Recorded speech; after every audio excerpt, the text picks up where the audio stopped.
किसी समय की बात है। एक छोटे से हरे भरे गांव में एक लड़का था जिसका नाम शिव था। शिव की जेब में पैसे नहीं थे, लेकिन उसका दिल इतना बड़ा था कि वह हर किसी की मदद के लिए तैयार रहता था। उसके सपने आसमान की ऊंचाइयों को छूने की चाह रखते थे और उसकी मासूमियत में एक खास जादू था जो सभी को आकर्षित करता था।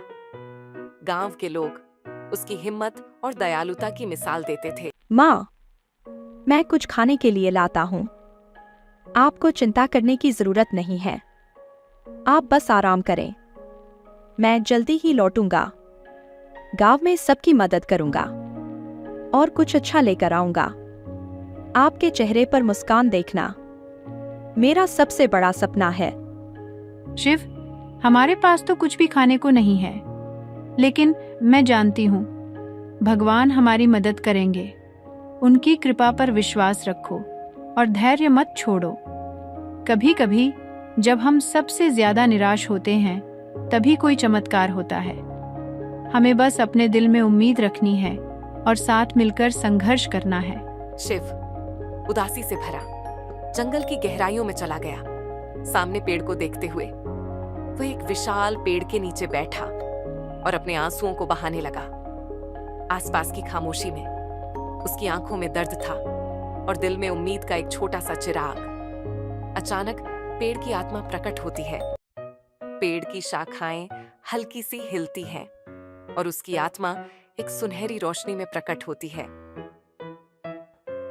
तुम क्यों रो रहे हो मेरे प्यारे बच्चे? तुम्हारी आंखों में इतनी सारी उदासी छिपी है। क्या हुआ बताओ। आओ, मुझे अपनी दिल की बातें सुनाओ। शायद मैं तुम्हारी मदद कर सकूं। याद रखो, हर आंसू में एक कहानी छिपी होती है और हर कहानी में एक नई उम्मीद भी। जब तुम अपनी भावनाएं साझा करोगे तब शायद तुम्हारा दिल हल्का हो जाएगा। हमारे पास खाने के लिए कुछ भी नहीं है। मेरी माँ बीमार हैं और उन्हें जल्दी ठीक होना है। मैं चाहता हूँ कि वह फिर से हंसें जैसे पहले हंसती थीं। मुझे समझ नहीं आ रहा मैं क्या करूँ। क्या कोई मदद मिलेगी? अगर मुझे थोड़ा सा खाना मिल जाए तो शायद वह ठीक हो जाएंगी। ये लो, ये जादुई घंटी है। जब भी तुम्हें भूख लगे इसे बजाना। लेकिन सुनो प्यारे शिव, इसे स्वार्थी तरीके से मत इस्तेमाल करना। इसकी ताकत बहुत खास है और इसे केवल जरूरत के समय ही उपयोग करना। याद रखना, जादू हमेशा अच्छे दिल वालों के लिए काम करता है।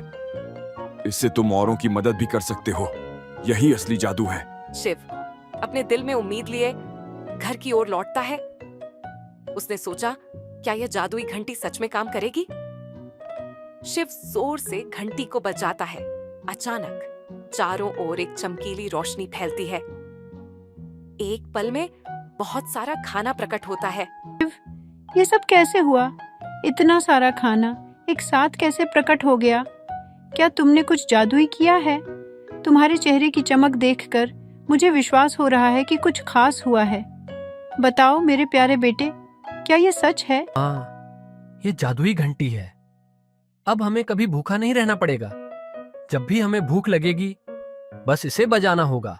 देखो कितनी सारी खुशियां अब हमारे पास हैं। आपकी मुस्कान देखना मेरे लिए सबसे बड़ा जादू है। हम सब मिलकर फिर से खुशियां मनाएंगे।